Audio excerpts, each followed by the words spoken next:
तो एक कमेंट आया है अभी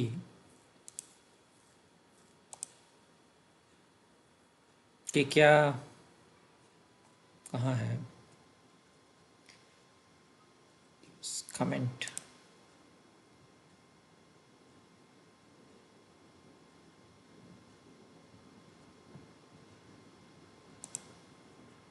कि क्या ओशो, रजनीश ओशो, भगवान ओशो क्या वो कल की अवतार है? बिकॉज ऑफ कलंकी perspective. Okay, astro Udit Shri ने बताया था, जिसके ऊपर मैंने 4 5 6 पता नहीं कितने वीडियो बनाए। उन्होंने मुझे बताया था, एस्ट्रो जी ने, उदित जी ने, कि पुराने ज़माने के डिक्टम्स अभी काम नहीं करेंगे, क्योंकि एक क्लू मिला था राइट कि कलंकी है। तो पहले मुझे समझ में नहीं आया ये कलंकी क्या है। कलंकी क्या उड़िया वाले कल्कि को कलंकी बोल रहे हैं, ऐसे मैं सोचा। क्योंकि मुझे भी बचपन में, जब मैं उड़ीसा में था 14 साल, वैसे मेरा जन्म दिल्ली में हुआ, लेकिन मेरे पिताजी उड़ीसा में राउरकेला में काम करते, तो मैं वहाँ था उड़ीसा में 14 साल। वहाँ मुझे भी पार्थसारथी ऐसे बुलाते थे। भी, वह नहीं बोलते, भ बोलते। तो मैं सोचा कल्कि को कलंकी बोल रहे हैं, लेकिन बाद में पता चला कि वो हिंदी वाला ही कलंक है, कलंक। तो ये मुझे पता नहीं था। तो उदित श्री ने मेरी मदद की, पहले तो बहुत गाली गलौज की, फिर मदद की, ऐसे मेल भेजा मुझे कि 8वां घर जो है वो कलंकी है। वैसे एस्ट्रोलॉजी में 8वां घर जो है वो शून्य भी है। ओके, मेरे पिछले वीडियो में देखिए, केतु शून्य है, लग्न का डॉट भी शून्य है, और 8th house is like Ketu, वो भी शून्य है।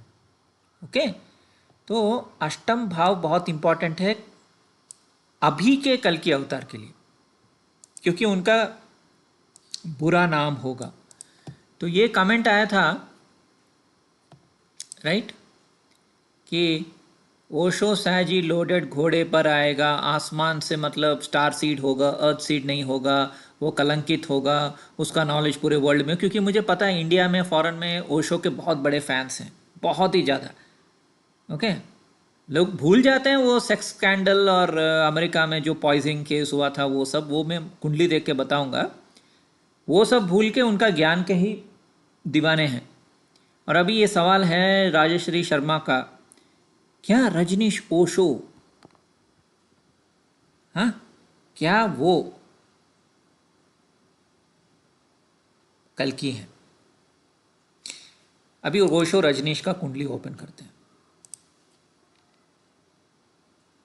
इनका आत्माकारक जुपिटर 3rd हाउस में आश्लेषा में है, रेट्रोग्रेड है राइट, ही इज रेट्रोग्रेड। तो मेरे रेट्रोग्रेड वीडियोस जाके देखिए। कुंडली में जब कोई ग्रह वक्री नहीं है, रेट्रोग्रेड नहीं है, तब आपको नेचुरली राहु को देखना होगा फॉर पर्पस ऑफ लाइफ। लेकिन अगर कोई और ग्रह जैसे कि गुरु या शनि ये वक्री होते हैं, तब वो ज़्यादा इंपॉर्टेंट होते हैं, राहु से ज़्यादा भी ज़्यादा इंपॉर्टेंट हो जाते हैं।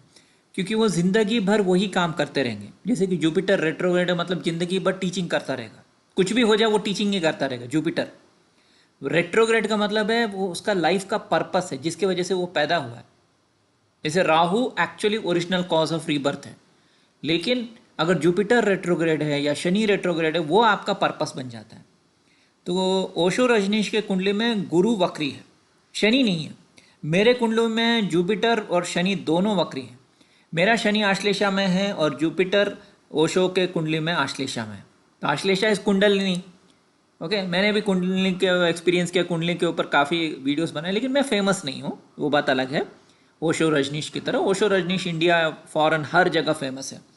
डेट ऑफ बर्थ भी ऑलमोस्ट सेम सेम है। वो December 11 है, मैं December 15 हूँ,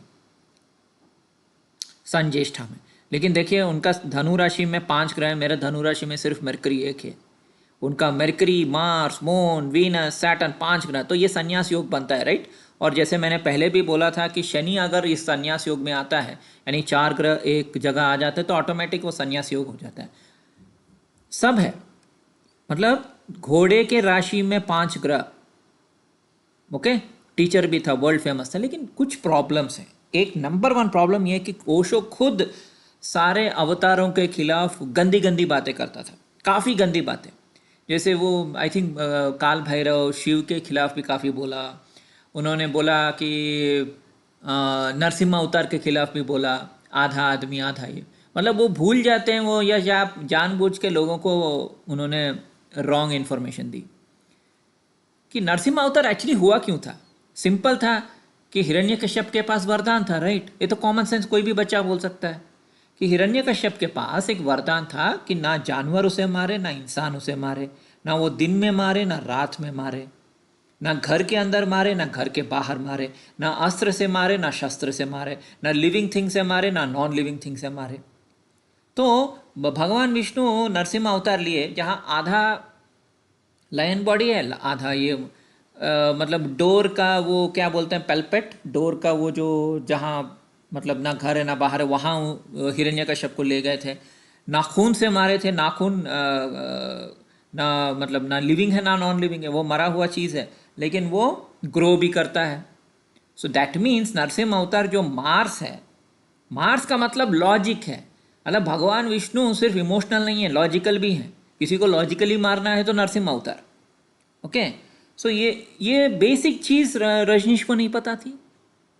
मतलब अगर वो इतने प्रकांड पंडित थे, उनको ये भी नहीं पता कि विष्णु क्यों फिश के अवतार में आए, क्यों वो मछली के अवतार में आए, क्यों कूर्म अवतार में आए, या क्यों नरसिम्हा अवतार में आए। इतना बेसिक सा कॉमन सेंसिकल थिंग उनको नहीं पता था, या जानबूझ के लोगों को फुसला रहे थे। नंबर वन, ठीक है।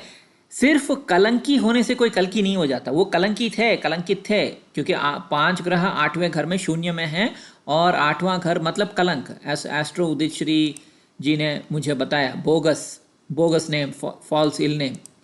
उस रूल के हिसाब से खरे उतरते हैं ओशो, नो डाउट, ठीक है। 64 कलाओं के उनका कुंडल जागृत था, वो उनका बुक से वो उनके एक्शन से पता चलता है, ठीक है। महागुप्त नहीं, वो महागुप्त नहीं थे, वो महागुप्त नहीं थे। ये बात सबको पता है कि ओशो सबके सामने थे। इनफैक्ट इंडिया में जब वो रह रहे थे, उनका नाम बहुत लोगों को पता था। इतना फेमस नहीं था जितना जब फॉरेन गए, फॉरेन जाके वो जो भी किया, उससे पहले भी फेमस थे। वर्ल्ड फेमस नहीं थे, इंडिया फेमस थे। सो महागुप्त का कंडीशन तो फुल नहीं हुआ। असुर योग, यस असुर योग है, ठीक है, क्योंकि अष्टम में जुपिटर, अष्टम में जुपिटर नहीं सॉरी, अष्टम में ये सारे ग्रह हैं। जुपिटर तो 3rd हाउस में है, मरण कारक स्थान। तो हर प्लैनेट का मरण स्थान होता है, जैसे कि जुपिटर 3, मून 8,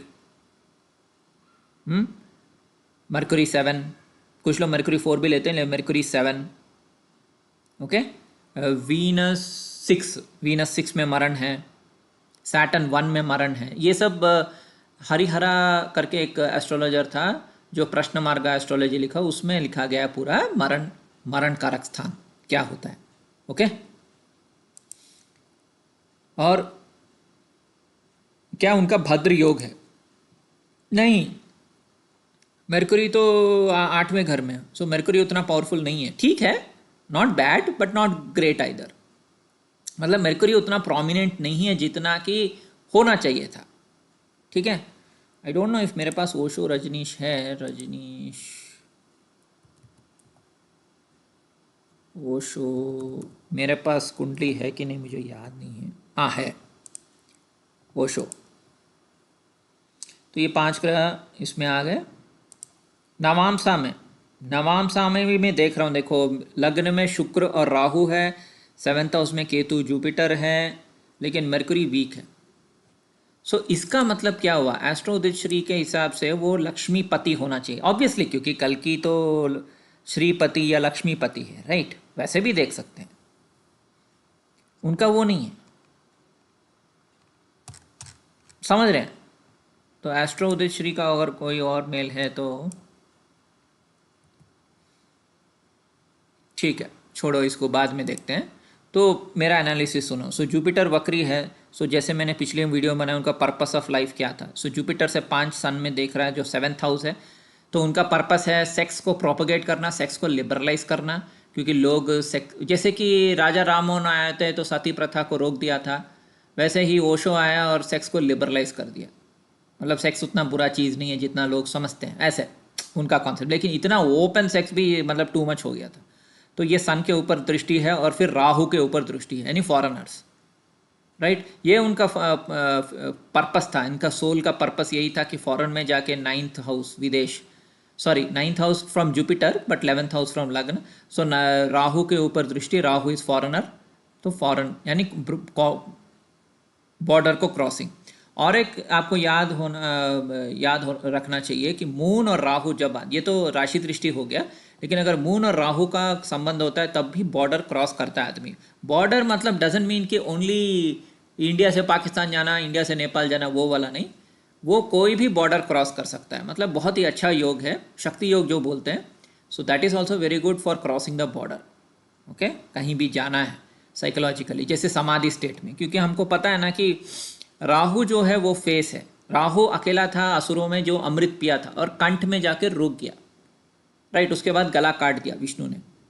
तो मतलब केचरी मुद्रा से हमको वो अमृत को स्टोर करना है, वरना वो बॉडी के अंदर चला जाएगा, पेट के अंदर वो भस्म हो जाएगा। तो ये सब योगा में सिखाते हैं। ओके, ये भी ओल्ड एज में भी बहुत चमकते थे। तो he knew everything, but the problem was कि too much of sex sex sex. And दूसरा बात ये था कि उनका कोई श्री नहीं थी उनकी कोई क्या बोलते हैं लक्ष्मी नहीं थी। अगर थी कि हमको पता नहीं है, राइट। जहाँ तक पब्लिक इंफॉर्मेशन है वो माँ शीला उनके सेक्रेटरी थी, उतना ही मुझे पता है। उनके कोई ऐसे स्पेशल वैष्णो थी या ये थी, ठीक है। और कल की अवतार का जो है, जैसे भविष्य मालिका वाले बोलते हैं कि वो महागुप्त हैं और उनका उनका नाम किसी को पता नहीं है, 1970 के आसपास पैदा हुए। तो ये तो 1931 में पैदा हुए, राइट। और ये डेथ हुआ आई थिंक 85 या 88, उस टाइम पे डेथ हुआ। So that is the reason Rajeshwari ji, okay, Rajeshwari Sharma ji, I am sorry but Osho कल की अवतार नहीं है, ठीक है। घोड़े पे आया, कलंक है, सब है, लेकिन there are many many things which are not there in this कुंडली। जुपिटर आश्लेषा में है, पॉइजन, ओरिगॉन पॉइजन स्कैंडल आपको पता है ना। ओशो ओरिगॉन पॉइजन, फूड पॉइजनिंग का केस की वजह से ही तो उनको डिपोर्ट किया गया ना 1984 में। 750 लोगों को फूड पॉइजनिंग हुआ था डैलास ओरिगॉन में, right. See he is more of a naag, आप समझो। उनका आत्मकारक कहाँ है, जुपिटर आश्लेषा में है। So he is a naag, illusion, illusion ना। See naag is very good, वो वासुकी है, शिव के शंकर के ऊपर ये है, राइट। एक तरफ से अनंत से कनेक्टेड है, लक्ष्मण जी से कनेक्टेड है, that way it is very good. But he is not कल्कि, ही इज अ फेक कल्कि, अगर ऐसा कुछ है तो। क्योंकि मेन चीज़ महागुप्त वाला तो कंडीशन फुलफिल ही नहीं हुआ, और वो श्रीपति भी नहीं है, राइट। जैसे एस्ट्रोउदित श्री ने बोला भद्र महापुरुष होना चाहिए, वो भी नहीं है, राइट। सिर्फ अष्टम ग्रह, अष्टम स्थान को देख के हम ओशो कल्कि है करके हम बोल नहीं सकते। Okay, so it is debunked basically, Osho is not कल्कि। Anything else? ओके, तो ये मैं इसको पार्ट 6 कर दूंगा। बदनाम कल्कि वाला जो सीरीज़ है ना, उसमें उस प्लेलिस्ट में डाल दूंगा, पार्ट 6 बदनाम।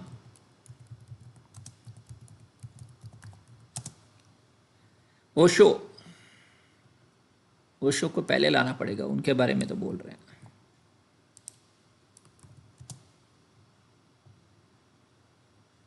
सो जिनको भी थोड़ा सा भी अगर 1% होप था कि भाई साहब ओशो कल की थे और उनका नॉलेज की वजह से दुनिया को फ्रीडम मिला, नहीं, कोई फ्रीडम नहीं मिला। अभी भी हम टैक्स भर रहे हैं टैक्स भरना और ज़्यादा टैक्स भर रहे हैं। धन्यवाद।